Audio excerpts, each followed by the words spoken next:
There it goes. This is Chuck Holton, and you're watching the Break It Down show. Hey Chuck, I can do an intro on you, but why don't you just tell us where you're at, and we'll get started real fast here. I'm in downtown Kiev at the moment. The sun is just coming up on the 25th of February. So you are in the middle of it. Ukraine, especially the town of Kiev, has seen direct action. I guess we've heard a lot in the mainstream media and all that kind of stuff, and they do their best to get it right. But let's hear it from you. You're the guy that's there. There has been some sporadic uh, action over Kiev today.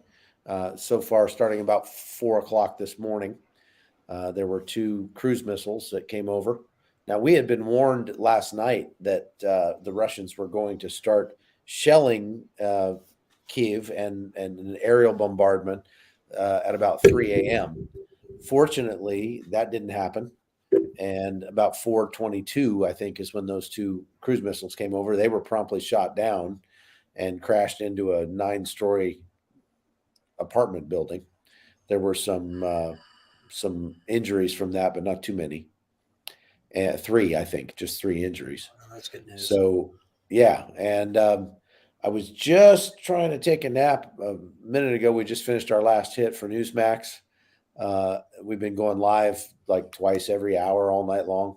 So here it is. I don't know, 6 o'clock in the morning or something, 7 o'clock in the morning, and I was trying to lay down for a minute, and wouldn't you know it, aircraft started going overhead.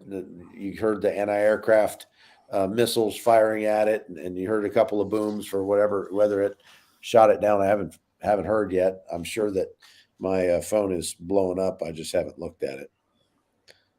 You used to be a ranger back in the old days. I know from About my 100 years ago. yeah, but still, though, man, you know what this stuff. Look, you'll get this. Another combat guy. When you hear outgoing, incoming crew, like you can kind of sort out what is what.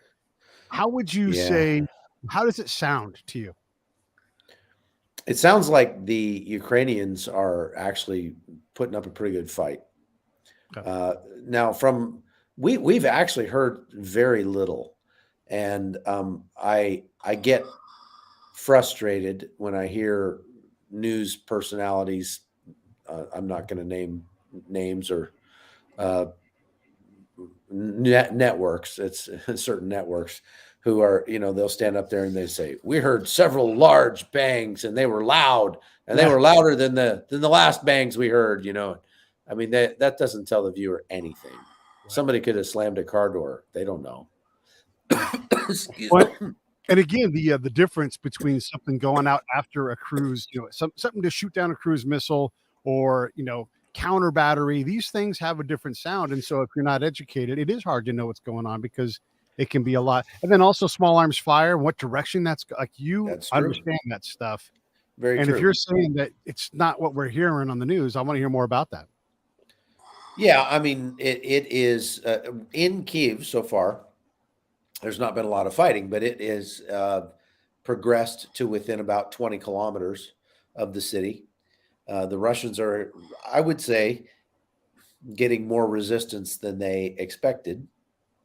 Part of the reason that they're uh, not moving as fast as they might have wanted to is because of the many Javelin missiles that the United States gave to the Ukrainians, and they're making very good use of those things. They've taken out something like almost 60 Russian tanks Ooh, just yesterday. And that's expensive. yeah, So, not there've been conflicting numbers on the amount of Russian troops killed. You can usually expect that the numbers coming out of the opposite side will be inflated, and of the Russian side will be underreported. So from the Ukrainian or from the Ukrainian side, I heard somewhere in the neighborhood of 400 and something from the president's military attaché last night. The Pentagon, somebody from the Pentagon was tweeting that uh, Ukrainians had killed 800 Russian troops. I have no idea where they got that number. That's probably not accurate. And the Russians have said something like 57. So there you go. That's the way it always goes with these things. The thing is, a lot of journalists want to come and cover a conflict like this, such a big deal, but they aren't very well versed in the arcane terminology of the military, in things like you're talking about, the difference between outgoing and incoming fire. What does close fire sound like, and what does far away fire sound like? I heard a journalist reporting that we heard a loud bang and it sounded very close.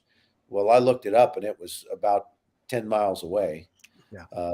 And they wouldn't know the difference between a shotgun going off next door and a cruise missile going off 20 kilometers from here. So having that military experience, I think, lets me bring something to the table that other journalists might not have. Of course, getting a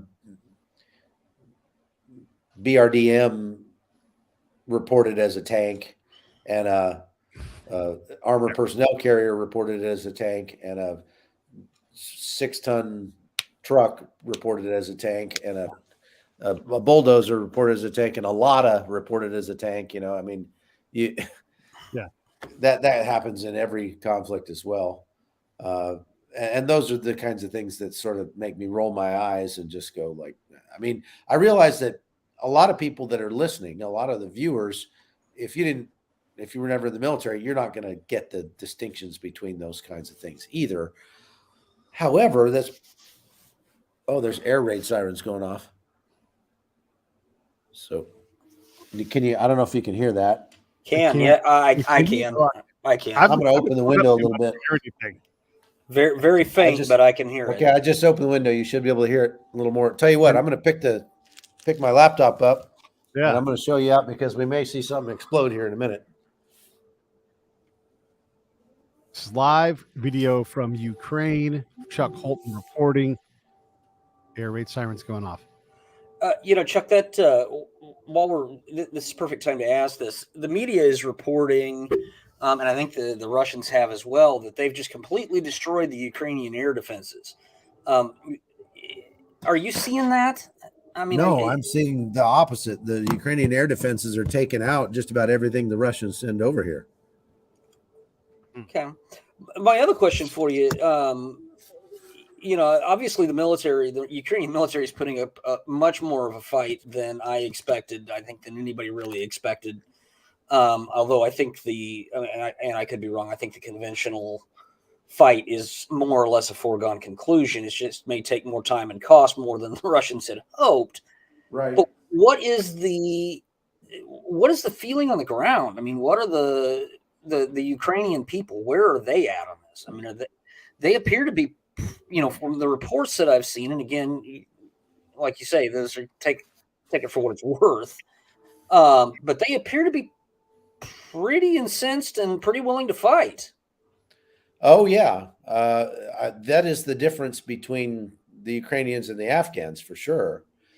The Ukrainians are absolutely committed to their country. They know, by and large, they know what the horrors of communism. Many of their grandparents and great-grandparents lived through the Holodomor, which you don't learn a lot about in the United States, but it was a Holocaust practically that was perpetrated on the Ukrainian people by the Russians, where they came in the early 1930s and literally just took all of their food and left them for the winter with no food and starved about, something like 2 million people. So they remember that, and they don't want to go back to that. They enjoy their freedom. And they don't buy this ridiculous 9th grade history teacher gig that Vladimir Putin has been engaging in, trying to convince the world that Ukraine is actually Russia. It's just forgot, or it just doesn't realize it. And I think the perfect word picture to describe this situation is that Putin is the the jilted ex-boyfriend that is just can't let go, and he's stalking his ex-girlfriend all over the place. And well, she's welcome to date whoever she wants as long as it's me, as long as it's not anybody else. And as soon as she starts courting somebody else, he comes over and bangs on the window until she calls 911. In this case, that's NATO. And 911 says, sorry, it's not much we can do for you. We'll send you some ammunition and you take care of it. So the Ukrainians, by and large, and they don't have the same military that they had in 2014. They have dramatically increased the strength of their military, the size of their military. They're making a big deal about the fact that Russia has 200,000 troops surrounding the country, and that is a big deal. But the Ukrainians have 250,000 troops between active and reserves. And I asked the military attaché last night how many, because they just announced a general mobilization. Every military age male and anybody else who wants to pick up a gun can come down to the corner and pick one up from the government and get an AK-47 and go shoot the enemy in the face. And I asked him, how many of those people do you have? And he said, about 5 million. Yeah. So the Russians have lots of armor. They got airplanes, they got cruise missiles, they got bombs, they got drones. But the one thing they don't have is want to. And this is what we're seeing. The Russian troops that are being captured, and there's been a surprising number of them, one entire platoon surrendered. It was a recon platoon. And they're saying, we were told we were coming over here on training missions. We weren't told we were coming over to kill people. Or I was told I was coming to escort some people out of here or something. I didn't know this was even an invasion. Like, I didn't know what was going on. Remember, the Russian military is a conscript army. Their morale is low. And I'm not saying that they're going to lose this fight. I'm saying, stranger things have happened. Israel is a good example. And I think that given the right set of circumstances, they could bloody Putin's nose enough that he might change his mind and decide to be happy with, what he's got down in Donbass or whatever. But the bottom line is these people are fierce and they're ready. And there are two groups of people in Ukraine. There are the infirm, elderly, and young, and those kind of people who are now looking for an exit strategy. Their families are looking to send them out of here, send them off west. Some absolutely heartbreaking images coming out of the train station where you see fathers putting their little girls on the train and just crying into their, as they hug and kiss them goodbye. And then the father bucks up and turns around and goes off to war. We passed an armored column yesterday that was a very large Ukrainian armored column that was headed into the fight in Kiev. And watching those boys on top of those tanks, they looked grim, but they looked confident. And I think that Putin may have overstretched his hand here. I want to ask you about that too, because you don't go invade a country unless you're confident you're going to win. And, you're going to have sanctions thrown against you. You figured out how to deal with that, or you're willing to accept the consequence. But those young fellas on that armored column sitting on top of the tank, grim, steel chinned. But again, you got that Ranger background. What do you see when you see those guys? I see guys that are competent, that are ready to go deal, and know that there's a good likelihood they're not going to come back, but they've got a job to do, and they know it's their job to do. This is the difference between them again and the Afghans.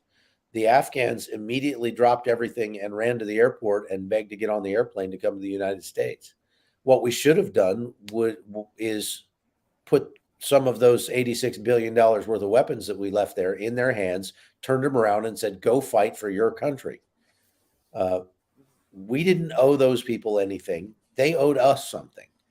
That's my opinion on it. And the Ukrainians are very grateful for the help that they've gotten in the form of Javelin missiles and things like that from the United States, but they don't expect the U.S. to come do their fighting for them. They're ready to do their fighting. And it's not just the military, it's everybody. I mean, you see grandmothers that say, "I'm going to go kick some ass." I mean, it's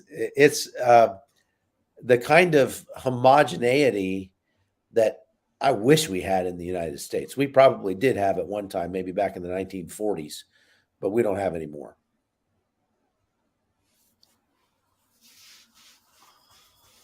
Yeah, the difference between there and here is we have a lot of polarization, and then also the desire to actually go do this, to fight for your homeland. It's tough. It's different. But let's stay focused on Ukraine for a little bit longer. In the weeks leading up to this fight, how were the Ukrainians? I mean, obviously, you hope that doesn't come down to kind of armed conflict that we're at right now, but you're sort of like, I don't know, you just kind of hope until the last moment that it doesn't happen. But now it has happened. So what Right. were their bets going into this? Were they mostly positive? How were they? Were they resolved? Good questions. I am frankly really surprised at the Ukrainians' reaction. I've been here for 3 weeks now, and for the first 2 weeks, everybody just went on with their lives. And you'd go like, "Do you know that there's 200,000 troops practically surrounding your country?" And they'd go, "Yeah, they've been threatening us for 8 years." They really were kind of like, "Hey, Putin needs to just cook or get out of the kitchen. We're tired of him, pretending he's going to invade us. If he's going to do it, let him do it this time." And so I was really impressed by that. Even as late as yesterday morning, after bombs had started falling, people were still out walking their dogs and doing everyday life things here in Kyiv. But when we went to the outskirts of the city yesterday, there were a lot of people. I mean, there was like a 200-mile backup of cars getting out of the city. That said, I'm really kind of shocked at how ill prepared they are for this. It's like they just could not bring themselves to believe that it would actually ever happen. And so now, actually, we just had a Ukrainian girl that we've been working with here that's been helping set things up. And when the cruise missile got shot down earlier this morning, it actually landed pretty close to her house, and she was really scared. And she's texting us and saying, "We don't know what to do. We don't know where to go. We don't have anything planned. We probably should have a plan for what to do here, and we should have been prepared." And I'm thinking, yeah, for 8 years you had this sort of Damocles hanging over your head, and you didn't even think about what you might do. Yeah. I mean, and there was panic buying yesterday everywhere in the grocery stores. ATMs machines were, an hour to get to the ATM at gas stations, everything. And you're like, did you guys not hear the news for the last 3 weeks? Like, you might have filled up your gas tank before today. But I'm sure it would be the same in the States if we had that. Yeah. People just find it hard to believe. There was, I know there was a lot of messaging from the Ukrainian government that early on, as the crisis started to unfold, that, it isn't that serious. They're not going to invade, that kind of thing. How much of an effect did that have on the civilian preparedness? I would like to think that if I got 200,000 troops massing on my border, like I say, I'm gassing up the tank, I'm getting some food together, I've got my bug out bag ready. I don't care what the government's telling me. Right. Except it's really fascinating to me. I'm a real student of culture. As somebody who goes to 20, 25 countries a year, and I love languages, I love world religions, and I love to study the effects of people's worldviews on their culture. You can see some very interesting things about the post-Soviet countries. And one of them is that, one of them is that they expect the government to do a lot, but yet at the same time, they have fully embraced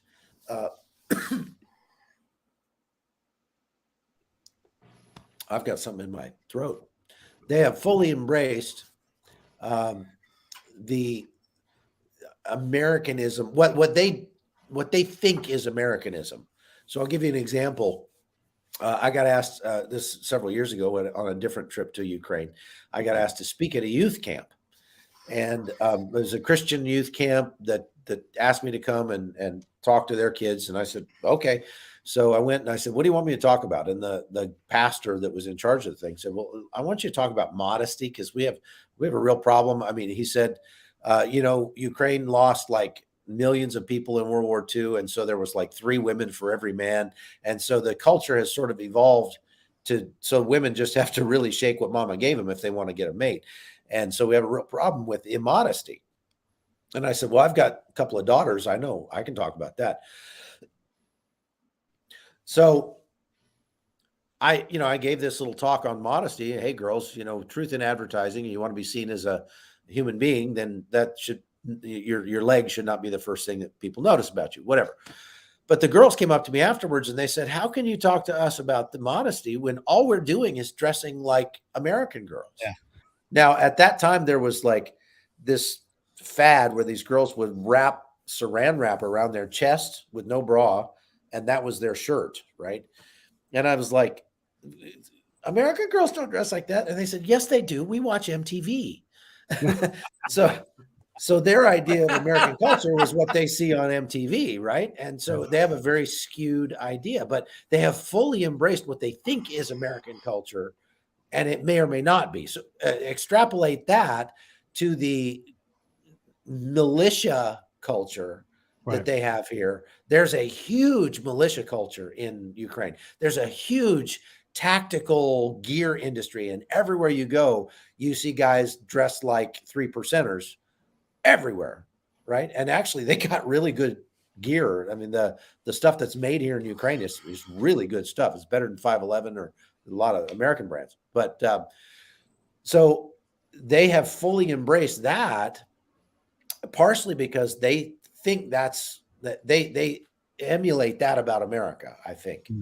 But also, a lot of men here realize that it may come to what we see right now. For the last 8 years, they've been looking at this, angry ex-boyfriend across the border here, that one of the world's superpowers, and they've been saying, man, this could get ugly. Yeah. So I think that's a really fascinating facet of this whole thing, and it extends even to old ladies and kids and everything. I talked to a girl that was our waitress here at the hotel the other day and asked her what she was going to do, and she said, "I'm going to go fight." Look out! Look out! Yeah. When all the cars are pointed in one direction, headed out of town, it's hard to move things. And you and I both know, you get into a firefight with 7 magazines of ammo, well, all of a sudden you're like, I don't got enough ammo. It's really easy. So do you see the Ukrainian government being able to, okay, great, you can come by and grab a rifle, but I'm going to need 3,000 rounds and I'll be back tomorrow for another 3. That gets expensive too. I mean, you know how hard it is to come by rounds in the American Army. Yeah, I mean, that's the real problem they have. He told me that last night. He said, we got 5 million people that would pick up guns tomorrow. We just don't have 5 million guns. And so that's our limiting factor this right now. They've been receiving a lot of materiel from Europe and the United States. Poland sent helmets, and Latvia sent, grenades and things like that. Some of the other Baltic states have given their entire stockpiles of Javelin missiles to Ukraine.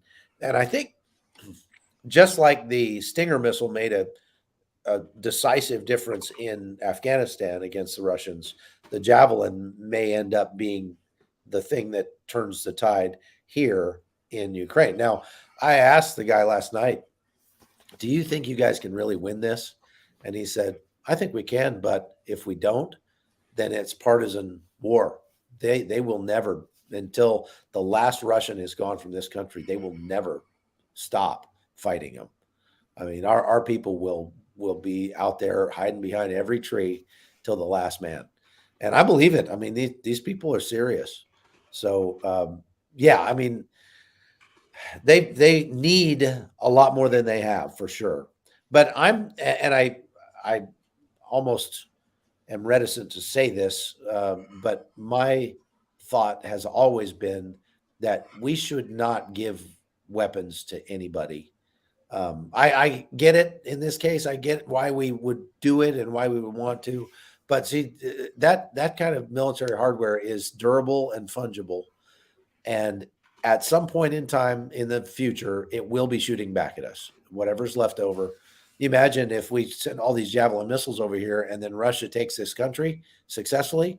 We just gave Russia a whole, thousands of Javelin missiles, and what are they going to do with them? They're going to sell them to Libya or sell them to Colombia or someplace, and we're still getting shot at by American M16s from Vietnam across the border in Mexico now. So I've always said, if it's worth doing, if there's a military conflict out there that's worth getting involved in, then it ought to be worth sending our own sons and daughters to take care of the problem. And if it's not worth that, then maybe we shouldn't get involved to begin with. Yeah, the next time we see a terrorist executing a line of people in their country, it won't be the first time you see them walk like they've been trained by special forces, do a Green Beret, because you and I both have seen video of that. You're like, that guy's been trained by an 18 something for sure. Yep. And it does come back to bite us. One of the questions I guess we have to talk about, someone already brought it up, is do you see this? Okay, so the Ukrainians, at least in Kyiv where you're at, it seems like for right now, they're kind of holding their own. If you put a hole in 60 tanks, it's going to give generals a pause before they keep coming in, especially if they're not even in town yet, right? Because that gets really nasty. You want to talk about tanks dying? Holy cow! You'll just block the whole town up. Do you see this escalating in terms of munitions and getting anything NBC related at all? NBC related or CBRNE related? I really doubt it. Okay. Now, it seems that what they're doing now, that their tactics are to bypass major population centers and then encircle them and then give them an ultimatum and say, give up or we're going to bomb you to kingdom come. That's what happened in Sumy out in the east, and it's still going on. That battle's still going on. It happened in Kherson last night. They bypassed it and ended up sort of surrounding it. And they're attempting to do that right now in Kyiv. So we've got these guys coming down that are about 25 kilometers from where I'm sitting. The Russians are up here in the north, and they've been pushing down, but getting a lot of actual combat along the way. But the tanks from the east now are pushing to try to encircle Kyiv, and that's the real concern. They encircle Kyiv and then give an ultimatum. You got to wonder what's the end game here. Is Putin trying to just absorb this into Russia, or is he just trying to topple this regime and put in place a new regime that will be friendly toward Russia, a puppet regime like they had with the previous president before the Maidan Square stuff back in 2014? That's what kicked off the whole Maidan revolution. Now they call it the revolution of dignity. That's what kicked that whole thing off, was that there was a puppet president in here that was pro-Putin. The people were not, and he kept voting against the will of the people, and they rose up and threw him out. So I kind of wonder if Putin is not going to try to do that again. It seems like that would be, he's painted this as I'm the savior of Ukraine. Ukraine needs to be saved from itself because it's being manipulated by the West and it doesn't realize it. And so they need us to come in there and kill a bunch of them and save them from that. What a madman! What an absolute madman! To think that you can actually convince yourself you've got some kind of moral high ground in this conflict. Are you kidding me? Right? But that's really what he believes. I'm sure he's convinced himself of that. Pat, you got a question? Yeah. So let's say, for the sake of argument, this is a hypothetical, but let's say for the sake of argument, Putin gets it done, takes Ukraine. I have no confidence that sanctions are going to, in a month or so, are going to do anything. If he takes the country, consolidates his gains, he's here to stay. Yeah, it'll be a long time to kick him out. So And what's his next move? Is he crazy enough to think that he can take on NATO? I think that there is absolutely no doubt that what Putin is doing right now is a perfect and exact measure of his understanding of the weakness of the United States. I said back in August that August 28th to 2021 will likely go down in the history books as the day America lost its superpower status. And I think that that has been borne out in my experience since then. I spent a month in Syria back in November, and I watched Turkey and Russia and ISIS and the United States and everybody sort of squabbling over the land there. There's no doubt that our adversaries have been highly animated and motivated by and encouraged by the weakness being shown by the U.S. president. And there's no doubt that our allies have been very discouraged by the same weakness. So the fact that he thinks he can get away with, doing something that hasn't been done in Europe since the 1940s is a perfect picture of the disdain and disrespect that he holds for the U.S. president that's sitting in the White House right now. I know we're bad at history, but you and I, again, we both know this crew of people who are running the United States government, and they can take this criticism because they want the damn job. So here it comes. They have fucked up over and over and over again. The withdrawal from Iraq, same excuse for Afghanistan. Oh, there was already a deal in place. We couldn't improve it. Same failures over and over again. The Arab Spring, Syria, Libya, on and on and on and on. This crew of people have been wrong nonstop. Right. And you look at the Iranian escalation of what they were doing, and this is not an endorsement of Donald Trump, but when he said, "Hey, knock it off," or "I'm going to do something," and then they didn't knock it off, and he did something, Iran had to back up and lick its wounds and figure out what they were going to do. What they weren't going to do was attack American forces on any kind of large scale. So we've not seen that with President Biden. We've not seen that when those same people were advising him and he was working with President Obama, and we're going to give a shot at George Bush as well, because also not a great track record on these things. So let's be fair there. But there is a weakness, and does this get worse from other places? I mean, obviously we have to look at China. We can't even talk about China in the press conference today, right? Right. Yeah, no, I think that we are going to continue to see this. We're going to see it in Iran. We're going to see it in Iraq. We're going to see it in Syria. It's definitely happening with Turkey. All of these adversary countries, maybe not even enemy countries, just adversary countries, are seeing that the United States is in decline. And they realize that it really doesn't matter what we think anymore, because they can just, and they're emboldened to do their own thing. Now they understand that we change our regime every 4 years. So they understand that this particular regime is their chance. They don't know what the next one's going to be like, but they're getting while they're getting's good.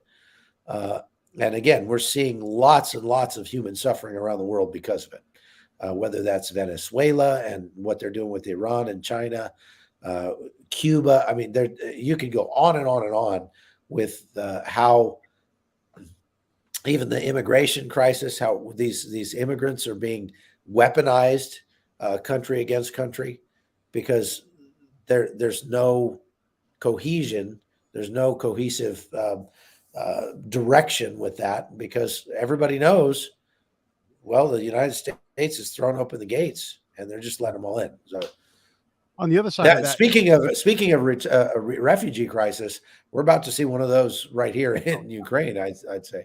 Yeah, and not a whole lot of room for anybody to take on a whole bunch of new people. The other thing on that side is our partners and our allies. How much are they going to say, well, I guess it's up to us? And then they start forming their own micro alliances, or, they gear up and maybe they get a little bit aggressive because, look, the Baltics aren't exactly comfortable with Russia on their flank, and then a little bit of Kaliningrad on the other side of them too, right? So I could see Right. that also causing those things to heat up because they realize the big dog isn't going to fight because the big dog's old. Well, and Belarus is highly motivated now because their big brother Russia is supporting them, but they have been dramatically increasing the weaponization of migrants. I was reporting on that last year, and pushing them into Europe on purpose. It's the same. I mean, there are these common threads that you see around the world. You look at what China's doing, pumping fentanyl into the United States to intentionally kill American citizens and rot the American culture from the inside out to hasten the decline of the American people. And they realized, I mean, they killed 100,000 Americans last year with fentanyl. If they did that with tanks and guns, they would have a real problem. But they can do it with drugs, and not so much. No big deal. Pat? Yeah. Mark Howell over here on the chat asked, and it was something that was in my mind as well. You think China's going to take the opportunity to take Taiwan? Now, my opinion is they're not going to do that right now. But should we get involved in a land war in Europe, I don't see them not taking a slap at Taiwan while we're distracted. Your opinion on that? Yeah, I mean, look what China did in Hong Kong. Now they're doing it in Taiwan. That you could name any number of countries who are being brought under the ascendant umbrella of China. Even where I live in Panama, they have moved away from the United States and moved closer to Panama, to the extent that they have even stopped recognizing Taiwan as a nation. And that is because of China's long-term goal to take over the world with a carrot and a stick. They bring the carrot to Panama and say, we'll give you $5 billion to build a new bridge over the canal and to build a railway and to, all these things. And that'll come due, at some point that'll come due around the world.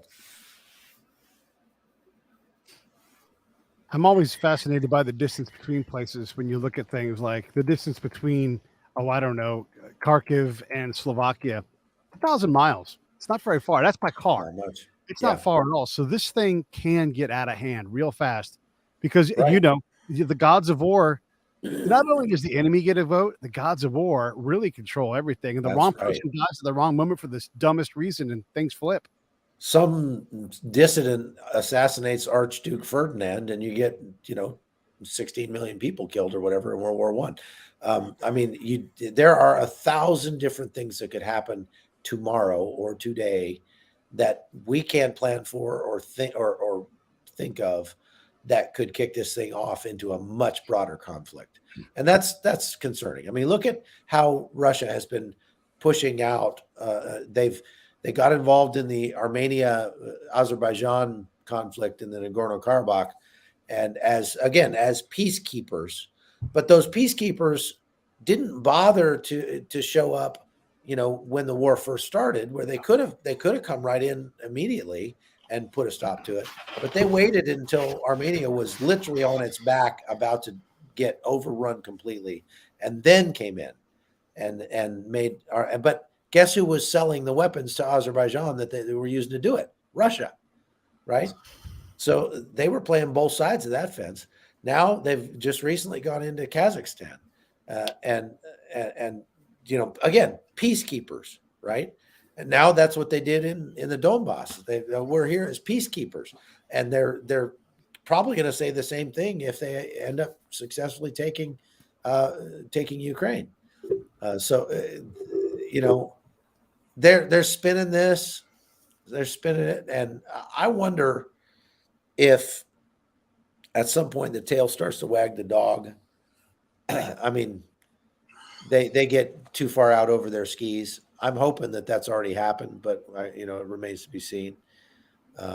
But they've worked very hard over the last 8 years to insulate themselves from the sanctions that we're putting on them. I was here in 2014 during the Dignity Revolution, and I reported then that Russia had $200 billion of U.S. currency in petrodollars, and if they were to divest themselves of that, it would dramatically reduce our leverage against Russia. Well, that's exactly what they did, and now they've got 166 billion ounces of gold, and they if you've been watching the price of gold, it's up over $100 an ounce since this conflict started. Probably went up $100 yesterday. I haven't looked, but Russia has made so much money on the increase in their gold hoard just because of this conflict. And some people say they're making an extra $1 billion a day in gas as oil prices go up because of this conflict. So it's like they shorted the market and then blew up the World Trade Center. They saw this coming. They knew what they were going to do, and they arranged everything beforehand. So they may end up profiting from all these sanctions. The West is essentially toothless against them. This evening, when President Biden was speaking, he said that they didn't go with the full package of financial constraints that they wanted to. He indicated that Europe was not for that plan. Do you have any thoughts on the control of the market and okay, granted we shut off stuff in America, but there was a more rigorous option that we could have taken, and he's saying that Europe didn't want that. I don't get it. So Europe, who can understand Europe? I mean, who can understand the United States military leaders who are insistent that climate change is our biggest enemy, for Pete's sake? Yeah. In the face of this, in the face of what we're seeing right here, and climate change is our biggest enemy. And Mitt Romney was mocked for saying that Russia was an important threat to America's national security. And here we are. You've got these big brain bureaucrats who are, these people have spent so much time studying their navel, they can't remember how to wipe their ass. Yeah. And it's like, how do we, yeah. I'll just say this right. They say in West Virginia, they're about as smart as a rooster with socks on. Yeah. And well, look, and let's be honest. We'll go right for the top because they wanted the job, so they get the hammer. You, me, and Blinken, we all go out. We go to work, doing real work in real dangerous places, and we'll see which guy gives up first. It ain't going to be you and me. That's right. When you have to eat medium rare pork on some pork farmer's yard, and you're having to do all the stuff that you have to do to understand how to get his vision done, it's bullshit. He doesn't know his soccer. And you know what's really sad is watching that armored column go by yesterday and watching those boys sitting up there on top, heading off. Many of them are not coming back, and thinking all of this for this giant dick measuring contest between two world leaders. It's not about Ukraine. Ukraine is the football in this contest. But it's not one of the teams. The teams are the West and Russia. And these guys, they go to their summits and they sail their yachts and fly their jets around, and it's those boys on top of that tank that are not going home to their mothers because of it. Vladimir Putin's not going to lose any kids, and it's not going to lose any sleep over the kids that don't go home.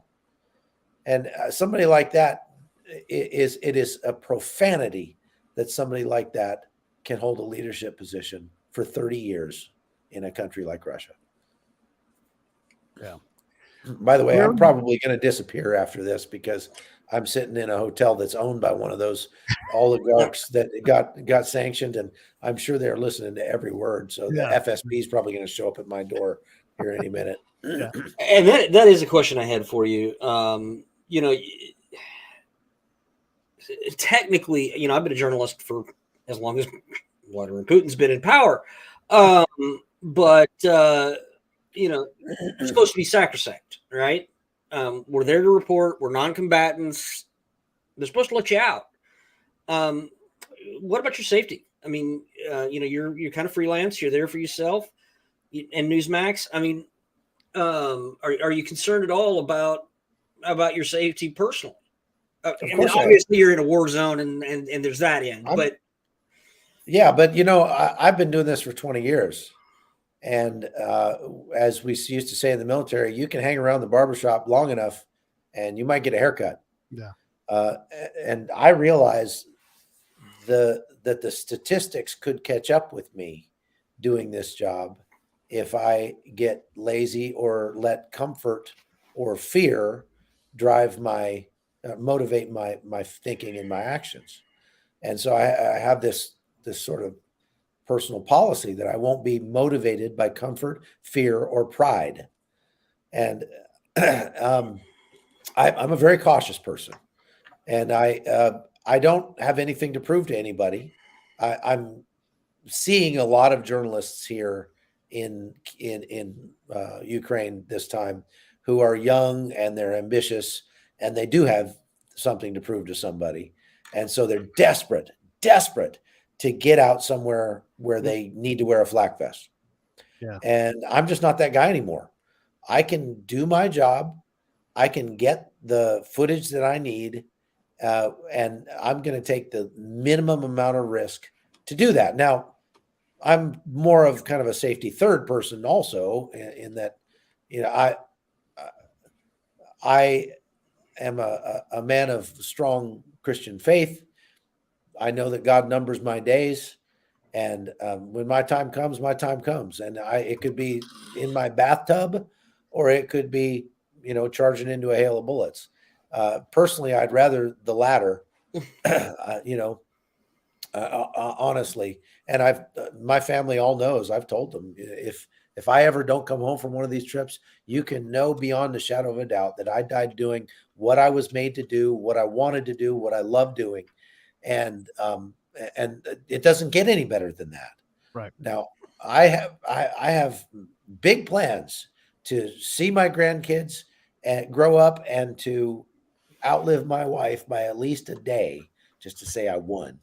But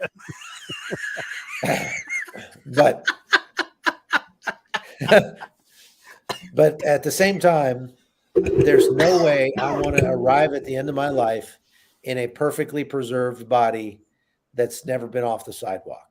Yeah. I want to come skidding in sideways, all burned out, all used up, and saying that was quite a ride, And I think I've done that. I was actually praying about this last night and saying, Lord, if I don't come home from this trip, there's no way I could ever have a complaint. I can't complain about the life I've been given. And I've been able to see and do so much in the last 20 years doing this job that if I die today, I die a happy man. I got no complaints. I got no regrets. Somebody asked a question that I wanted to answer over here. Eric Wingren. Eric. Yeah, Eric talked about it. I told Eric to look earlier in the show, but you go ahead and cover his question about Ukrainian fighting. Yeah, he says, do you have an impression of the Ukrainian fighting man? I saw somebody suggest today that they might not be competent to operate a javelin. Well, I mean, my first question would be, how competent are you to operate a javelin? A javelin is a sophisticated piece of equipment that requires training, but it doesn't take a rocket scientist to operate. And the book isn't very thick for a javelin to shoot it. It's just not very thick. No, I mean, no. And the instructions are on the side. I mean, yeah, exactly. Right. And they're in pictures. they're like graphic, it's like a cartoon. I hate to interrupt, but I actually had somebody who was trained on them tell me he can train anybody to fire one of these things in about 30 minutes. Yeah. They're sophisticated, but they're not hard to use. Sure. And we've done it. We've trained. I mean, they make these things to be grunt proof, right? E4s are using them. I want to mention one thing. Again, when you have experience in combat zones, you understand things. And there is a balance between, hey, there's always time for safety, and there's always time for safety. You know how to mitigate the risk. One thing that's tough, though, to do when you're where you're at, and even within your high skill level of doing it well and minimizing risk, is you can't be in all the places that you want to be. So where you're not able to get to that, you're like, damn, I wish I could get over there, but just not possible.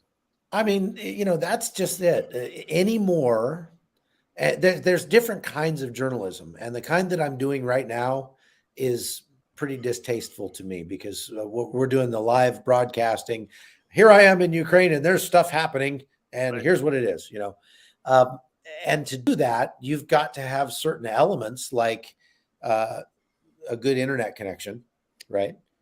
And so the places where I prefer to be, where things are actually blowing up, typically don't have a good internet connection. So I can't do the journalism on this trip that I would love to be doing because I've got to babysit the live view and go on camera every 30 minutes doing the talking head bit. I get it. I mean, I have a policy. If you pay me, I'll work for you. I'll do what you ask. So they're paying me and I'm doing what they want me to do. And I'm not, there will always be another conflict tomorrow. Right. That's the one thing I've learned in this war. One of the things about being a war correspondent is you'll always have job security. Wars and disasters you'll always have with you. So I'm not worried about, I'm going to miss it. That's the rookie mistake, right? That I see these rookies running around here with their hair on fire, going, "Oh, we got to get out there where the things are going." And I'm like, Yep. Look, it's on Telegram. Look, it's on Twitter. I mean, everybody and their dog has an iPhone now. Just wait 10 minutes. It'll be on Twitter. You can use it from there. I can actually do better overall reporting on the situation in a country the size of Texas by staying in this luxury hotel in downtown Kyiv and sitting here with TweetDeck and combing through Twitter and seeing what's going on. It's a new world, It's not what I prefer, but it's what I'm being paid to do right now. So it's what I'm doing. One of the true signs of someone who's a rookie, and I think you'll appreciate this, that I see is when you go to get on a helicopter, is the person trotting with their head down, because like we all know, right? You're like, a helicopter is not going to cut their head off, man. And by the way, what's worse is when they get off the helicopter and turn and run right for the tail rotor. Yeah, I've actually had to save some people from doing that. Yeah, CNN would be minus a couple reporters if it wasn't for me. If they jump in that back right seat on the Blackhawk when all the other seats are up, and you're like, you know what? Yeah, you sit there. Go ahead, have fun. And they're thinking, I got the good view, and you're like, Go ahead. Is there any room? And I know this, I'm kind of stealing Patrick's question. Is there any room for allowance for Putin for like, hey, I'm trying to run a country here, and we need to stabilize our connection to the ocean on our south, western border. And, I believe that there's something to gain, and there are Russians there. Is there any room for any of that stuff at all? Yes, I mean, if you go back and read Putin's blog post that he wrote back in 2000, or back in July of last year, he makes the case that, look, how would America feel if China came over and wooed Canada into joining its military alliance against the United States? You'd have a problem with that.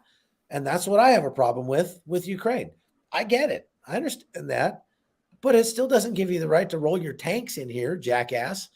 And so, yes, I mean, there's a point to be made. And I think his point is, from his point of view, he sees NATO as an existential threat to Russia. From our point of view, we're like, what are you talking about, dude? Like, NATO's not plotting to take over Russia. We're not plotting to nuke Russia anytime soon. I mean, that was he's stuck in the 1980s, right? NATO is all about transgender rights and soy milk and solar energy and all that BS. So, if he just had stayed to himself in Russia, NATO probably would have collapsed under the weight of its own rot in the next 10 years. But instead, he just gave NATO a huge shot in the arm. His worry about Ukraine wanting to join NATO has become a self-fulfilling prophecy because of what he's done. There's not a person in Ukraine right now that doesn't want to join NATO. Everybody wants to join NATO. Probably for good reason. You think we'll see a Title V balling of the fist and coming after Russia if this lasts more than a month? No. Okay. I don't. And I think his calculation is that they won't. The problem he runs into is something called spring and the thaw. If you have ever, if you ever get the chance to walk across a freshly plowed field in Ukraine, don't, because you'll be a foot taller when you come out the other side, and you'll never get that crap off your shoes. Oh yeah. They have the most rich, dark loam, just clay. It's amazing. And you try to drive a tank through that stuff after the thaw, and your tank is maybe not coming out the other side. And your tank retriever is maybe not coming out the other side. And your tank retriever is probably not coming out the other side. I mean, you might as well just leave it there. Yeah. So that's his window is closing. Yeah, really fast. Yeah. He knew that. You know, you have tank retrievers because tanks have a life. Yeah, it's not very long, like a combat life of a tank before. And I'm not talking about getting shot. I'm talking about stuff just falling apart. Maintenance. They're not meant to be out forever like that. Right. Pat, you got anything? No, I think I mean, I know we're running up on time, and just really appreciate your coming out and doing this with us. You know, when Pete gave me the opportunity, I was really excited. I've been an investigative journalist all my career, and the war correspondents were the guys I looked up to. So it's nice to talk to a guy that's on the front line. Well, I'm glad to get an opportunity to do it. It really is a privilege to do this job. And, you know, to have a front row seat to the history for now 20 years, it gets richer as it goes along, because now I have the wisdom of experience of, you know, understanding previous conflicts and being able to see the differences and everything in each one. It's a fascinating job. And when I get too old to do it, I can sit home and write about it for the rest of my days. And I look forward to those. I look forward to that. My last simple question for my you. wife doesn't look forward to that, but I look forward to it. My last simple question, and I love the normalcy of war, because like you said, you got people going to the store to buy bread. What's the most normal thing you're going to do with the rest of your day to day outside of your room? Like, what are you going to go do that you're like, how can it be that he's doing this right now? You know, they've got these territorial defense units, these you know, militias, for lack of a better term, that are now mobilizing. And I asked that guy last night if any of those units had seen combat. He said, "Oh yeah, they're taking out tanks." And these are just regular Joes that are getting together and, you know, get Bubba and Willie and get your gun and let's go. And they are proving themselves to be lethal. So we're going to go out and talk to some of them. There are some Americans here that I'm familiar with that are training them on medical stuff, and so we'll go see that. And we're keeping a real close eye on the Russian troop movements, because we got to get out of this city, but before they encircle it. So we made some, you know, contingency plans for that. Otherwise, I'm going to have to just surrender to the Russians and try to run my empire from Siberia for the rest of my life. I'd rather not do that. Nothing wrong with that. All right. I'm going to stand off here. Stand by for 1 sec. Hey, thanks for watching the show. I really appreciate it. Right here, you can subscribe. Please do that. It makes the show grow. Hit that notification bell so you know which incredible guest is coming up next. Down below is the PayPal link. You can put a small subscription in. That is an enormous help. All that money goes right back into the show. And then right up over here are the next episodes you should listen to, curated by yours truly. Thank you so much for